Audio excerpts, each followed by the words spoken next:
Sourdough.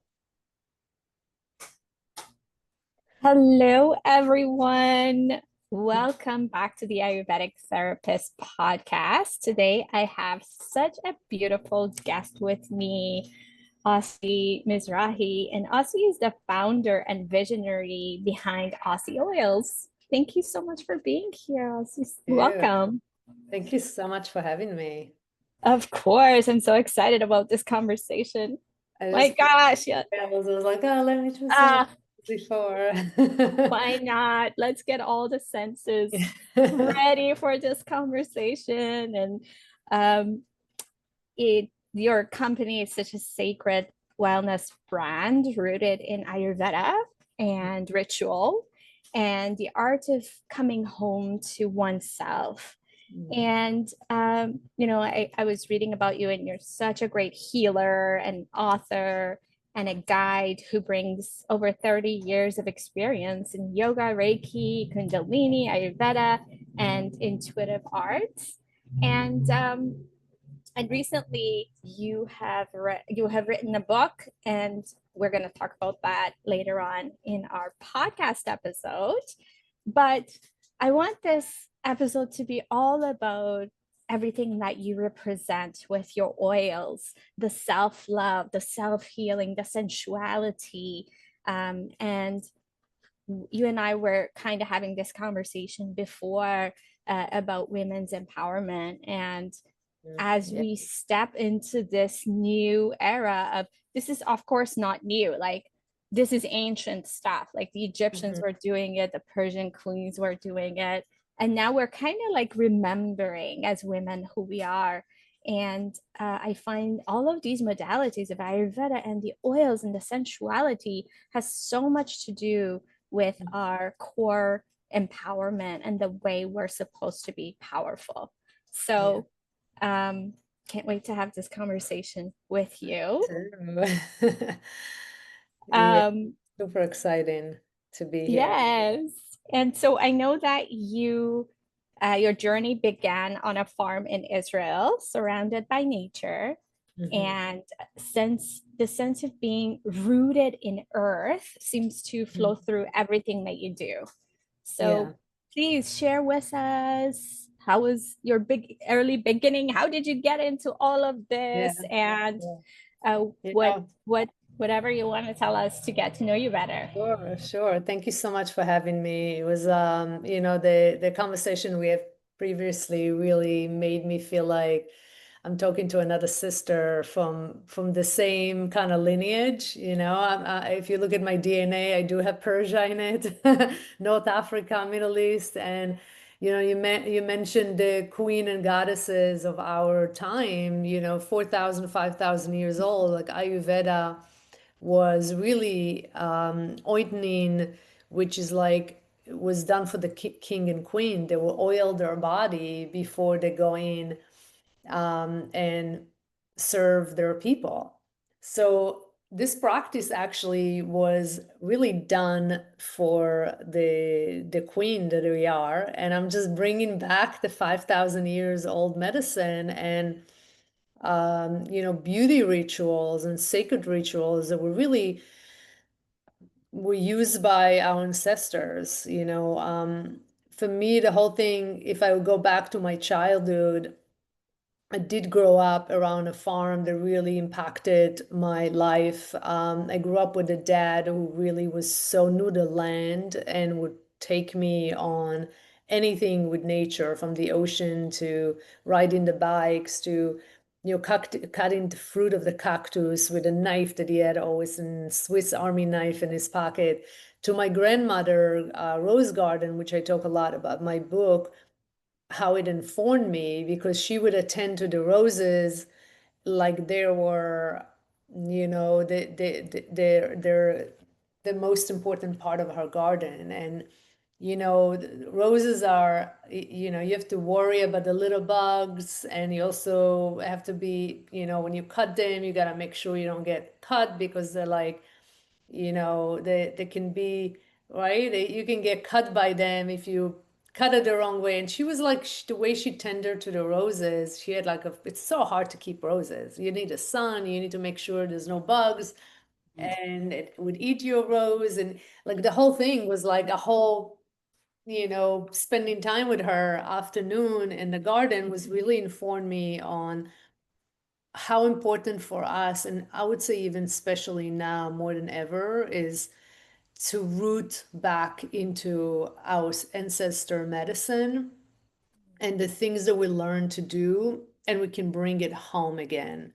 I can go out to a great restaurant 4 nights a week, and I never feel the same as when I stay home and eat 4 meals a day at home where I'm cooking the food. And, it's just the relationship and the energy and your frequency and the sacredness and the prayers and the mantras and all the stuff that I watch you doing and sharing with the world on Instagram. It's like, this girl, I like the way you're doing it, so juicy and so like full of life. And this is what it's about. Life can be really rough, and we I don't have to talk about the news to say how challenging it is, and I think it is. And I think that going back into those self-help, self-love. We talked about the word sneha, which mean oils, which mean love. If we go back into those rituals and bringing them slowly home, uh, connecting to our ancestor, using the medicine that comes from this amazing Pachamama, Mother Earth, she gave us all of that, right? You're in Costa Rica. We have to talk about Pachamama. Yes, of course. And I think for me, that was the first understanding of what it means, slow beauty, slow aging.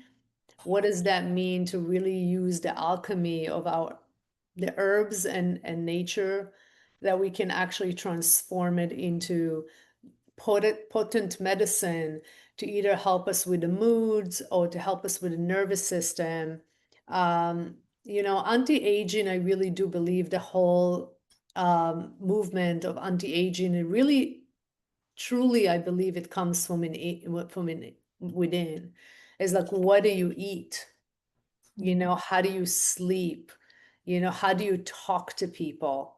What are the thoughts that going on in your mind towards yourself first? Forget about you judging quietly other people. How do you judge in yourself? And I think all of those practices of being so aware is really what brings you beauty. You know, um, my mother always said, pretty people, God loves them. She used to say, like, and I was like, oh, interesting what she's saying. But, pretty people who are sweet and kind, but also have strong boundaries, it's, it's, it's beautiful. It's power. Power is beautiful when you have the boundaries within the whole thing, and you kind and you sweet and you look pretty. It's all related. Everything we talk about, everything is related. And how can we bring all of this really, into your home? And that was like sort of my mission when I got into Ayurveda, which means life science, lifespan. The Vedas are like thousands of years old of knowledge and information. And back in the days in Ayurveda, in India, Ayurveda was really practicing by the household keepers who can sit home and study and, have scholarly discussion and practice Ayurveda, practice yoga for hours. You had to be wealthy, to be able to do that in India. And, you know, if you go back into how I manifested it into actual product, for me, it was like, okay, this medicine is amazing. I gotta hold into those Vedas and keep them true to what they are. And the formulations are, done 5,000 years ago, but I wanted to make it modern Ayurveda because, just like you say, you won't study unless your heart desire. You won't use and practice those oils unless there's a desire there. And the desires in my product, it's the smell of the herbs is so potent, but also the essential oils. And, a lot of my signatures are the sandalwood and the rose because that's really the oils that were, produced in the countries that I was living, my grandmother lived, and my ancestor lived. So I feel really fortunate that I can, bring this teaching. And it's all about the body, the mind, and the spirit. It's all about this alignment. Amazing. I love how you bring this back to the ancestors, you know, the rose, and just remembering your grandmother and your ancestors, how they tend the rose, frequency of the herbs and the medicine, and how that carries over into your oils today, into the Yeah. product that you've created. It's like um, feeling that and living that in your own life, and now kind of making it in a way your dharma to bring that into other women, Yeah. you know. Thank you. Yeah, it's so interesting you saying using the word dharma. I was recently, I trained 26 women in the Kohler spas. There are 4 spas in Midwest, Chicago, Wisconsin, that I go to visit, and they basically took on the treatment of Abhyanga and Shirodhara. And in the beginning, they didn't really know anything about Ayurveda, and it was like, they bought my oils to put them in, to sell them in the shop. And when I went and got the treatment, I was like, wow, it would be a huge undertake for me to go and train and fly to the Midwest, leave Costa Rica, go teach. But, last week when I was working with them and teaching, and we did a wellness day, and of course we had the lectures, but we also had, the practical breath work and Ayurveda and yoga and all of that.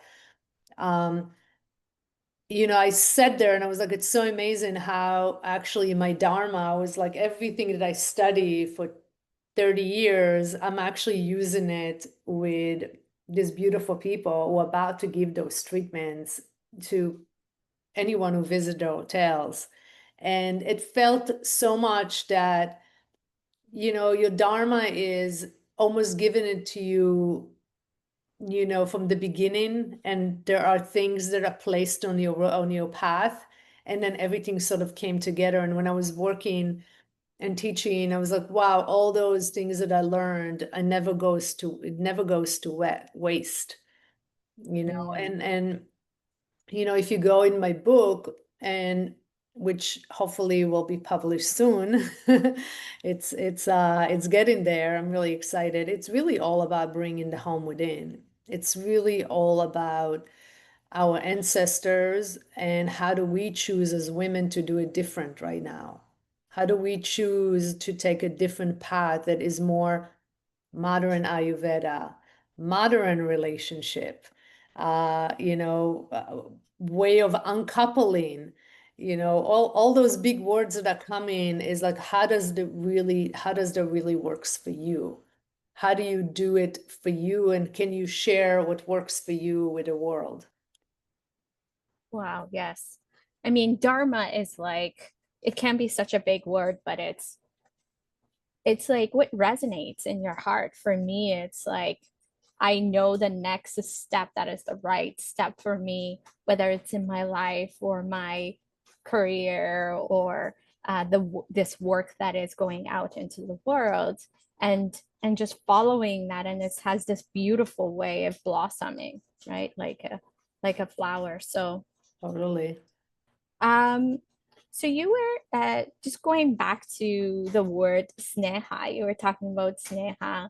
It's such a beautiful word. And when I think of that word, actually, what comes to me is Mhm. um, one of my Ayurvedic trainings where we used to go to Kripalu and train every month for 9 days. And there was a period of time in my own life that I was so stressed out. And I remember arriving with such anxiety and just going there and staying for R&R. And all I did was just oil my body, and go sit in the sauna. That's what we do in Ayurveda. We just oil the body, we sweat after, and then that's it. And after 3 days, I just couldn't believe how grounded I felt. And the word sneha, or snehana, as we like put the oils all over our body, it's like what happens in that nourishment and that softness and that intimacy that we create with our own selves. It's like, if we how do we give that life and that alignment to ourselves first? As women, we're partners, we're mothers, we are daughters, and we're constantly nurturing everybody else. But what does the word sneha mean to you? How has that come into form in your life? Yeah, I love when you were speaking, listening to you going to Kripalu and coming in so stressed. And I recently went to a breathwork training, a breathwork facilitator, and I did an advanced training. And I came in and I sort of, but between the first day and the last day, the 10-day, I was completely transformed. Because what we do when we go on retreats is we basically stop time. We sort of in a timeless moment to moment. And I think that, that's the container. And then you have the toolbox. For me, it's like I have here on my, I have the brush. So I do exactly what you did. Is I go into the sauna, I just kind of brush my body towards the heart, down around here. I do it around my thighs, my buttocks, and then I go in. Usually I use the shine, which is the vata. Right now I'm going through a little bit of a vata pacifier, which a little imbalance of the vata. We're also in a vata season. So right now, when it's the movement, it's the air, it's the wind in the, East Coast. And then the oils are warm, especially in a sauna. It's already there for 20 minutes. And then my body's warm too. My pores are open. And then I just basically put the oils all over my feet and my toes, and then my fingers and my wrist. I really work on the joints, my ankles, my knees, my hips. I massage my belly like 30 times, circle movement, and make a fist and all around. I massage my breast. I'm super like, sneha is basically juicing up. It's like pouring love into your own body. It's, love, sneha, and oil, it's the same word. Think about it. So oiling is actually creating the oja, that life force in your body is kind of like, working on your lymphatic, making the blood, when you brush, you're making the blood start to flow, the lymphatic start to detoxification starts to happen. You're opening up your pores, working on your digestive. Think about your digestive working all day long. Give it some like love, massage it, work it, work on the female organ, like really go down the hip, massage that area around your thighs. I mean, get juicy. Like what are you gonna do? Wait for someone to do it for you? It's like, your body the best. And I would say that it's for me, it's the fact that I love being a woman, and I love, even I have one of my product called feminine, and I spelled it like the French word feminine without the E and the apostrophe above. It's to be a woman. It's beautiful. And to be a woman for me is to nurture. You have a kid, I have 3 boys, is the moment you become a parent is you have this incredible love to another human being. It's just, and it's not about you anymore. So you like nurture this child, but then as you nurture this child, you start learning how to even nurture yourself, because I was a very young mama, I got married at Mhm. 21. By the time I was 28, I had 3 kids. And under the age of 4, meaning within 4 years, I have 3 kids. Wow, So your voice. it was busy. It was like one here, one here. But I still like remember like oiling their feet before they go to sleep, massaging their belly, and then when my I always talk about it when my son would play football, he comes home completely sore. I would be like, okay, let's do warm oil, do like the soothe, which have all the herbs for inflammation. Instead of thinking, to shock the system, let's just warm the system. Let's just Mm, rest for 2 days and oil the body. So I use it as a tool to really connect deeper into my inner home. For me, cooking, oiling the body, doing head treatment. I have an incredible, I'll show you. I have the Shiro, which I'm sure you know it. I have it in my house. And of course, I have the I love oil. it. So I have Oh, amazing. Yes. Yeah, I have that. And like, let's just do an oil treatment today. I love Yeah. it. So it's so important to give yourself that time. I'm as you are. I'm really, really busy. Constantly there's Mhm. things going on. Business, but also creative. And for Yeah. me to stay creative, what I notice as a creative being, you need to be really feeling your life force is intact. Like you really want to feel that there's chi. You want to feel there's, I talk about ojas a lot lately because I love, I remember my Ayurveda doctor, Dr. Lad would say, um, you eat a ripe pear, it's like eating love. It's like full of ojas, and the sweetness of it is, Mm.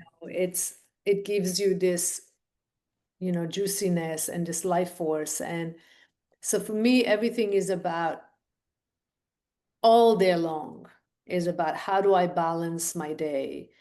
There's, friends and there's community and there's also my time alone. And there's family time, but it's also time for me to read and to study. And there's Mm. time for me to share and to go on podcasts and share all the stuff that we're doing and learning. And so I think it's a constant inner dialogue that's going Mm. on. And I would say that that's basically my book is really very much about this inner dialogue that's going on. What is really to be a woman? And how do you choose to align who you are and, being a dynamic and being in relationships that really align with your higher frequency, where you want to go in your life. Yes. Wow. So beautiful. Like there are things that you said in there, and I just want to reflect that back to our listeners.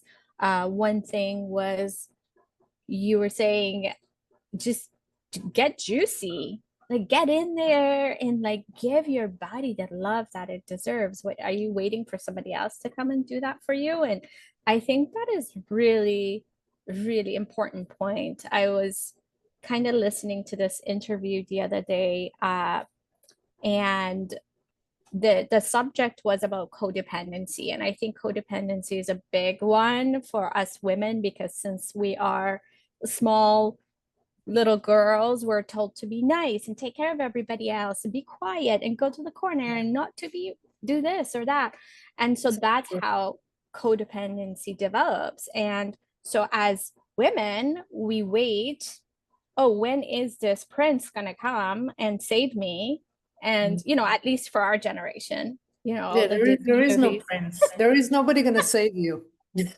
Nobody's Let's just coming. tell everybody, No, let's tell all those girls, now I'm gonna sell you, there is no prince coming.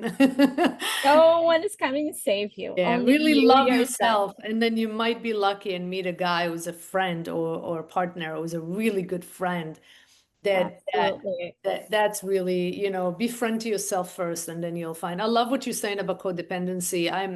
I definitely was in a codependency relationship in my marriage, And it was very, very unhealthy to Mm, me, but I wasn't even aware of it.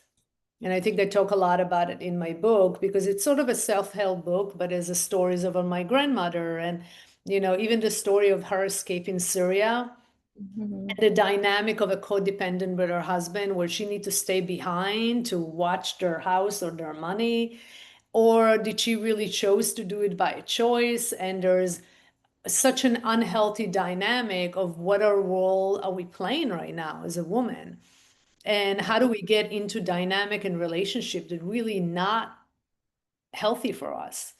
And I think to break the system of how I mean, me and you, very similar culture. We grew up very traditional.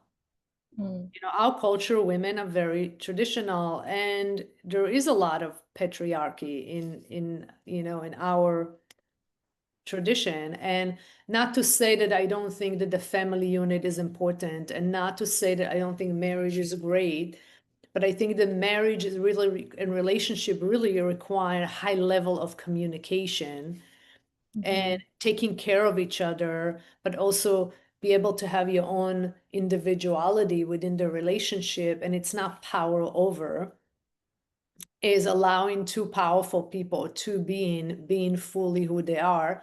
I mean, it sounds like easy what I'm saying. It's a lot of work.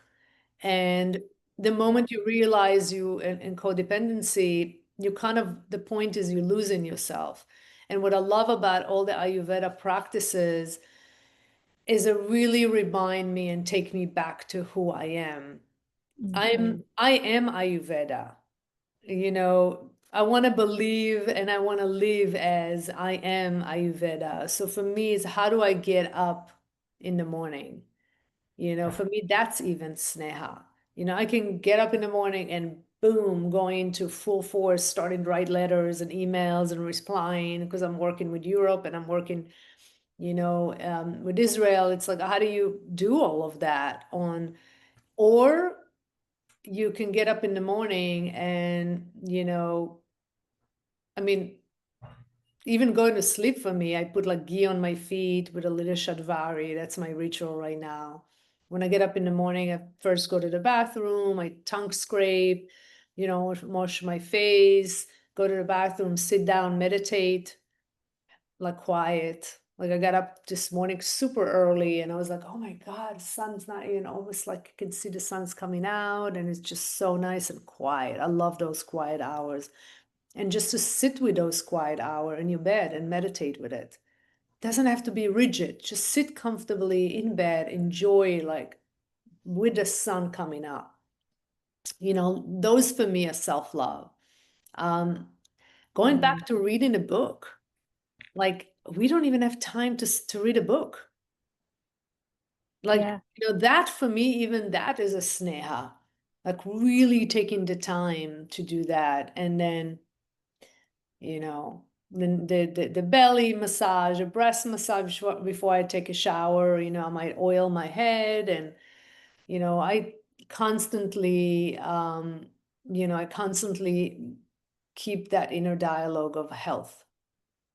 yeah, absolutely. And that's, I work with a lot of women one-on-one basis, and 3 months and 6 months of just doing all of these rituals together and watching the transformation. And it's often busy moms. Like the word busy, I'm allergic to it now because it's like not only did we make ourselves busy because we are like, it's like the nervous system, that vata ness, right? Like it's like the Yeah. vata has made us go so fast that Yeah. stopping is so scary. Yes. But also there's this glorification in the society about being busy.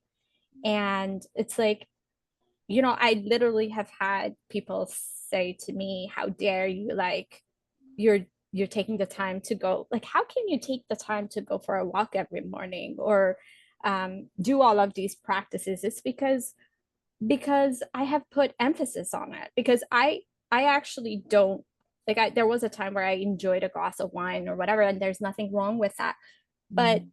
I took alcohol out of my life And all of a sudden there was all this space. It's like now I my love mind it. is so clear.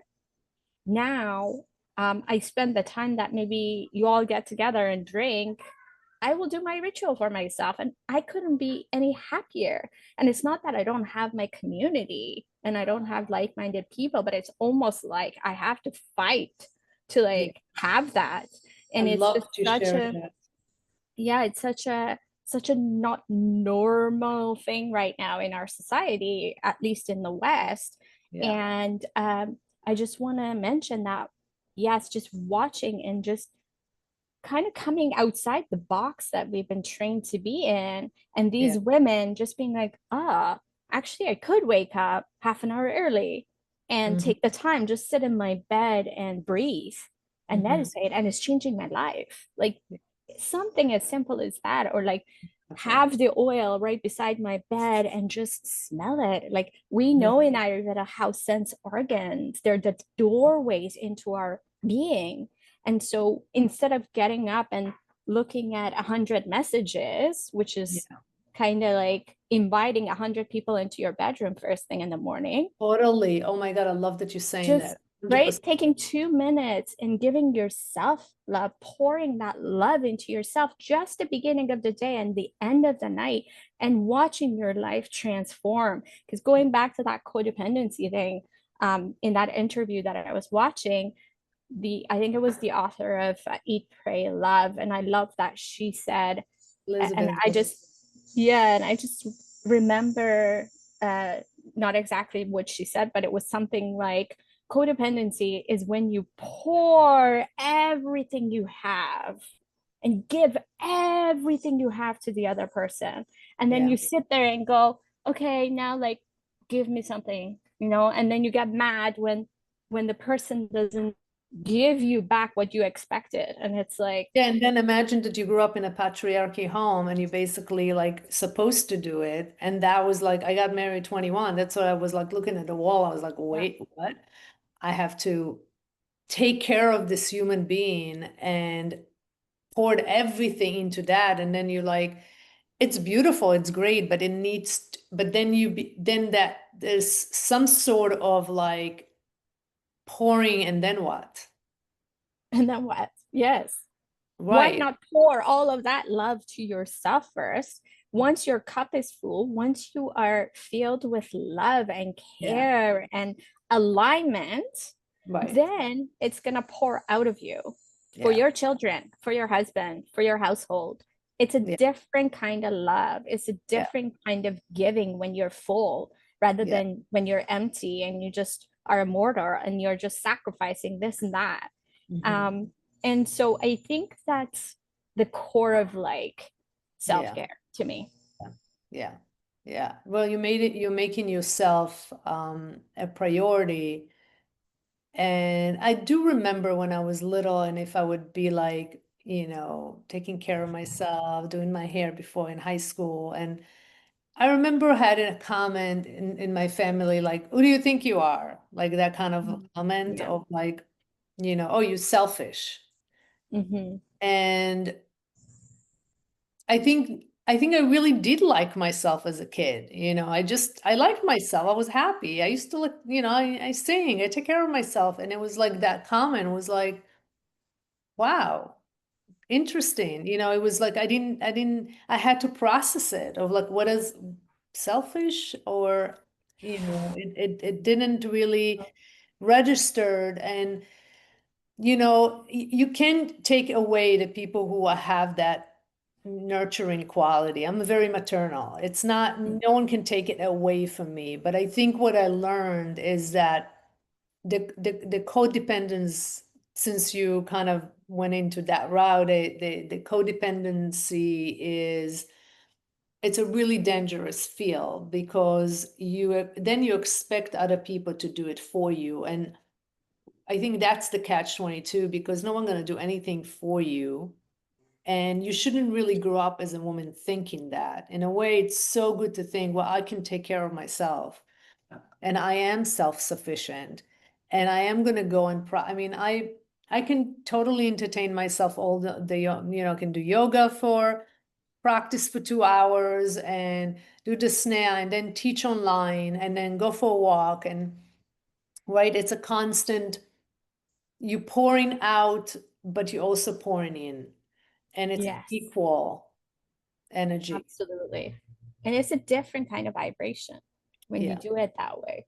Like I have two little daughters, and the girls, and they are very much like very assertive, and they love looking at themselves and all of that. So your example reminded me of my, especially my littlest one. She just, and I have to be so careful to kind of not do that to her, or let other people do that to her, or teach them that it's okay to love yourself. And Yeah. they do oil their bodies and love their bodies and all of that, and that's a part of why I want to be here and raise them that way. um Beautiful. but okay, this is so beautiful. I love this I know conversation. we can talk we, forever.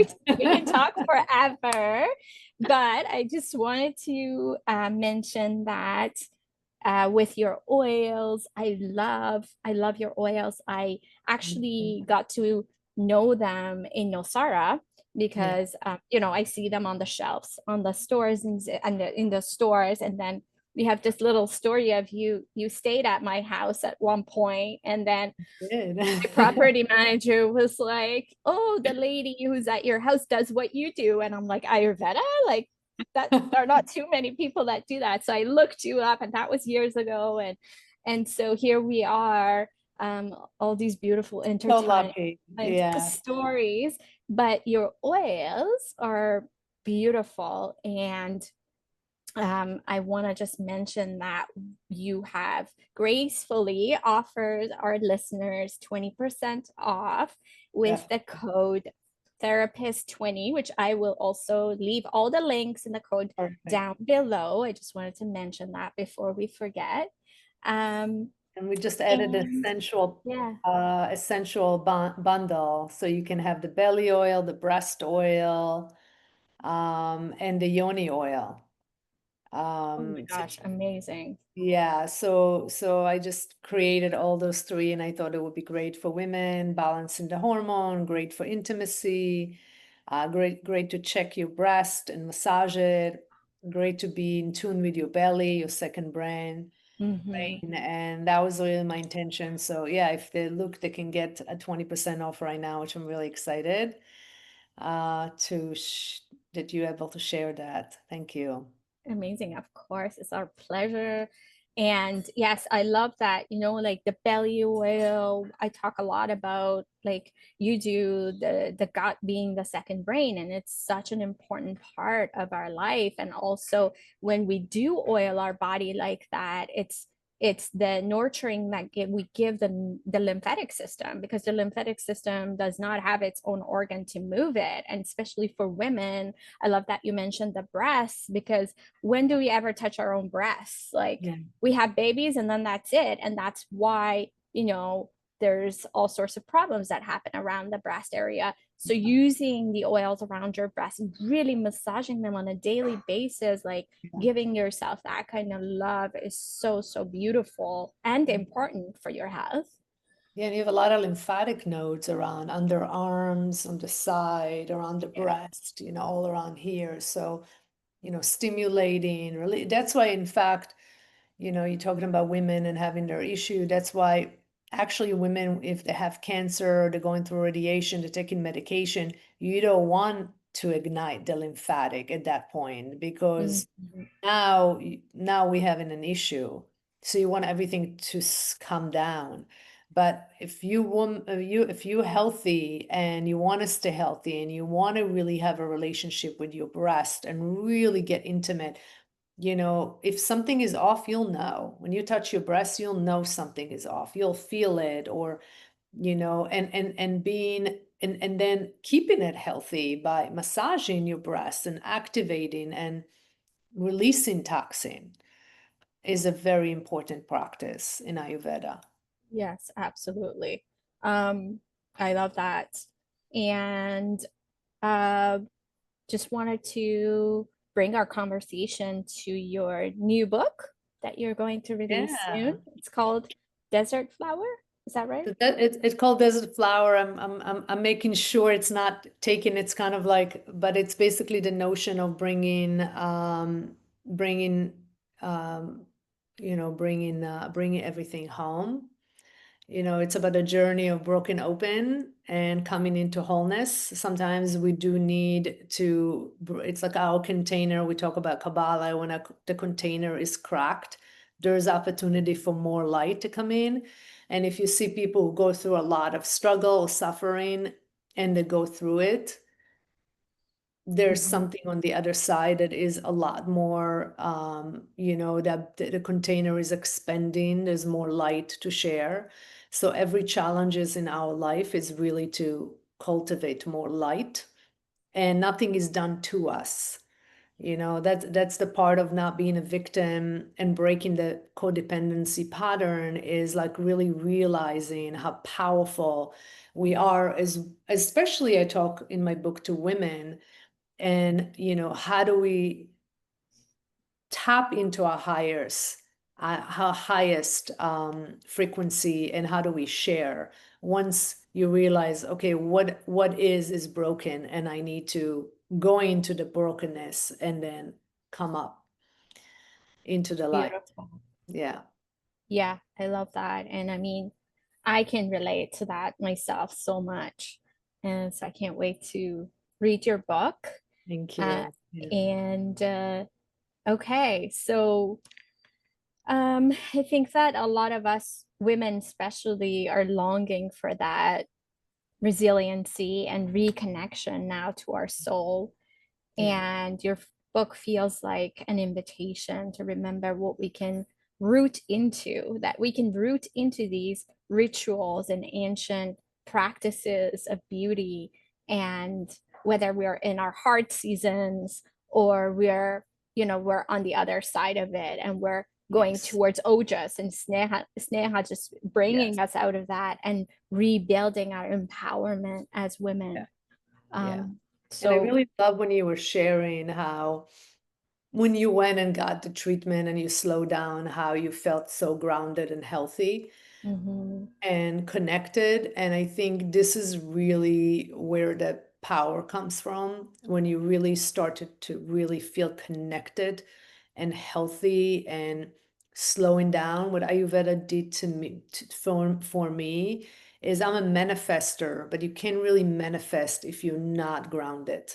You can talk about things, but to Mhm. ground your visions into reality, you have to be really in a place of health. And I felt that Ayurveda for me, if I can, you know, go for the rest of my life with Ayurveda coming with me everywhere I go, I think I would be in a very good place in my life.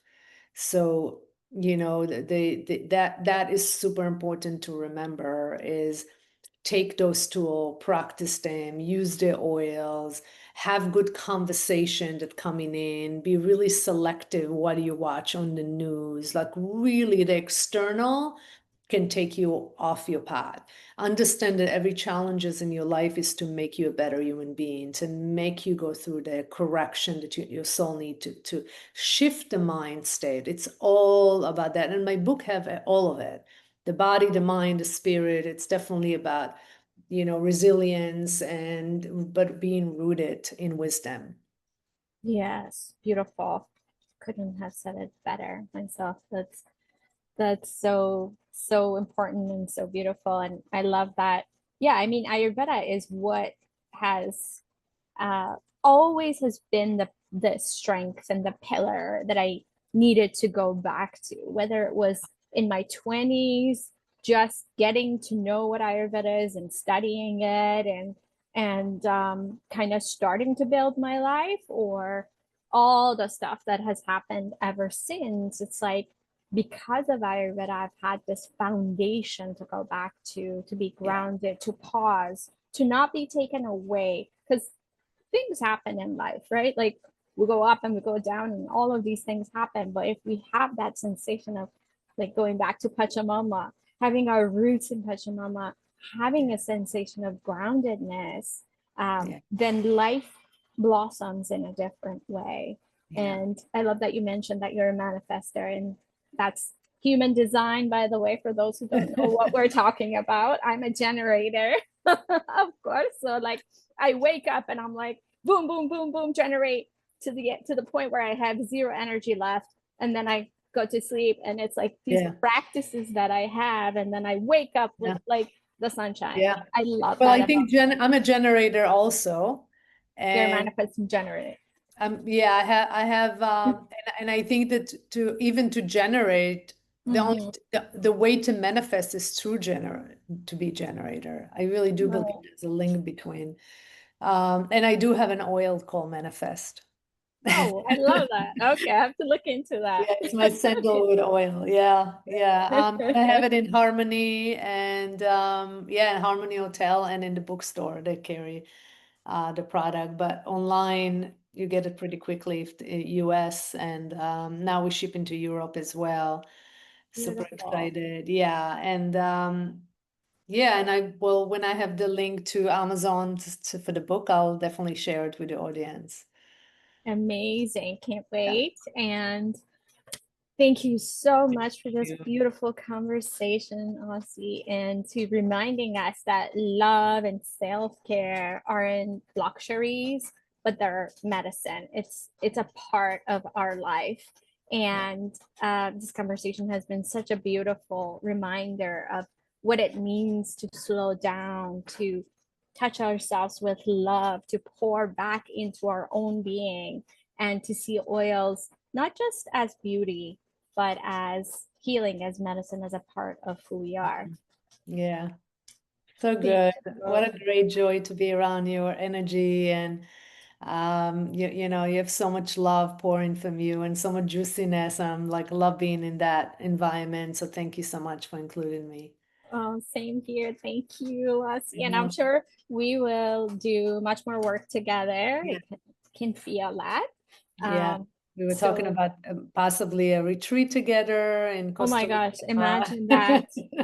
Doing a retreat and a week of just oiling ourselves in your Yes. beautiful oils. Coming up, 2026. 2026, everyone. Oil up, get ready. Sounds amazing. Let's just stop the time and take care of ourselves. And until then, or next time we work together, thank you. And thank you, everyone, for listening. Please look for the links below this podcast. And I will see you in the next episode of the Ayurvedic Therapist.